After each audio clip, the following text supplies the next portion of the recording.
Thank you, Presiding Officer. I welcome this debate today on Scotland's Social Enterprise Strategy 2016 to 2026, and I'm enjoying it so far.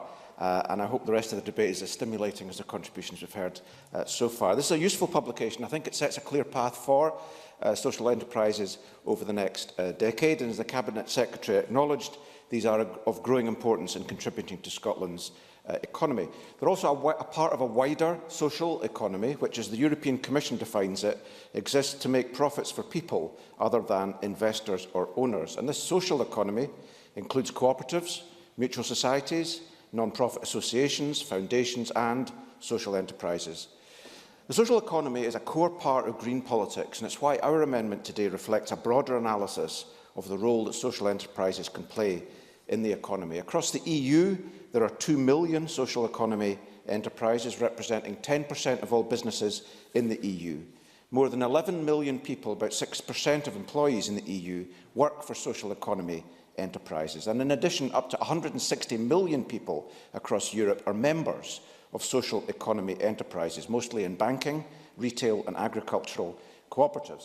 In Germany, for example, it would be utterly unremarkable for myself to bank with a cooperative bank such as Volkswagen or a Sparkassen owned by my local municipality. I might live in a local cooperative-owned house and work for a social enterprise providing transport or retail services. And indeed, German cooperative banks are a very, very important part of the German economy, being significant lenders to the Mittelstand of small and medium-sized enterprises. So Greens see the social economy as a whole as vitally important in building a sustainable, prosperous and more equal society.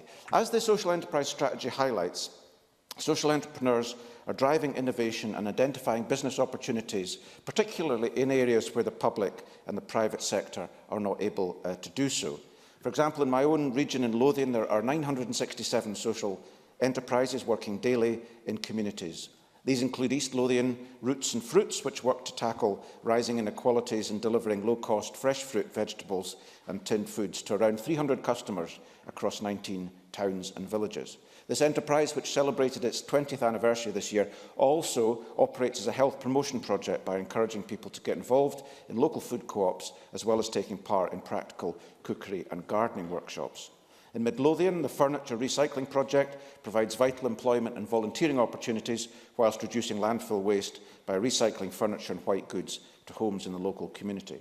And I'm proud to represent a region which has the largest municipal bus company in the United Kingdom. Run under the auspices of Transport for Edinburgh, Lothian Buses and Trams is publicly owned by the City of Edinburgh Council, who have 91% of shares in the business, with the remaining 9% held by East Lothian, West Lothian and Mid Lothian local authorities. The continued success of Lothian Buses is undoubtedly based on its simple premise that whatever profits are made are directly reinvested in the company. And last year this had brought about, for example, an investment in 32 new environmentally friendly buses that will reduce the company's carbon footprint and improve air quality in the city. Presiding Officer, these are just two examples of social enterprises and one example of a municipal enterprise that are contributing to the social economy across Lothian. As previous speakers have noted, over 200 years ago, Robert Owen, frequently cited as the father of social enterprise or the father of the cooperative movement, revolutionised workers' rights from a small community centred around the new Lanark Mill. As Richard Leonard observed, Owen was born in Newtown in Wales, and today the Robert Owen Community Bank in the county town of Powys provides a community development finance institution to provide loans for social enterprises, energy efficiency and community energy schemes. Here in Scotland, we have a long way to go to harness the full benefits of the social economy. Much of Scotland's resources, its land, forests, energy and food, are owned and controlled by a very small number of private interests. And the scope to grow social enterprises in renewable energy, in transport, in forestry, in tourism, in agriculture is immense. And across all areas of public policy, we Greens believe that the social economy should come first.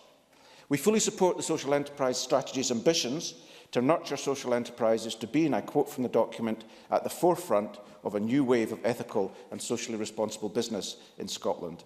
The vision set out in the strategy should create business models that challenge the status quo, promote equality and deliver more for Scotland, and we support these intentions. But, for example, across Scotland, as we know, recent figures suggest that over 30% of households, that's 748,000 households, are living in fuel poverty. A national disgrace, and why Greens advocate the introduction of a social enterprise at a national level that will directly address the needs of those living in fuel poverty in their own homes. We propose a not-for-profit energy and care and repair scheme that echoes the Scottish Rural Fuel Poverty Task Force recommendation to deliver holistic support and affordable warmth improvements to cold, vulnerable and fuel-poor households. There is undoubtedly a need for such a service, particularly within rural communities, and the social enterprise business model fits this approach perfectly. But we mustn't stop there. With the growing number of people engaged in precarious work, in zero-hours contracts, on short-term contracts and in vulnerable self-employment, there is a growing need to strengthen the legal, the political and the economic support for social enterprise and the wider social economy. We should be bold and we should encourage all entrepreneurs to look beyond traditional business models and engage in harnessing their talents as social enterprises. I and my colleagues call for the strategy to go further and place people before profit, so we have confidence in its ability to address our collective long-term ambitions for the social economy. Presiding Officer, Greens recognise the contribution made to this debate by all parties. We will be supporting all the amendments and the motion this evening, and I move the amendment in my name. We now move to the open debate. Now, I do have some time in hand, so I can give extra time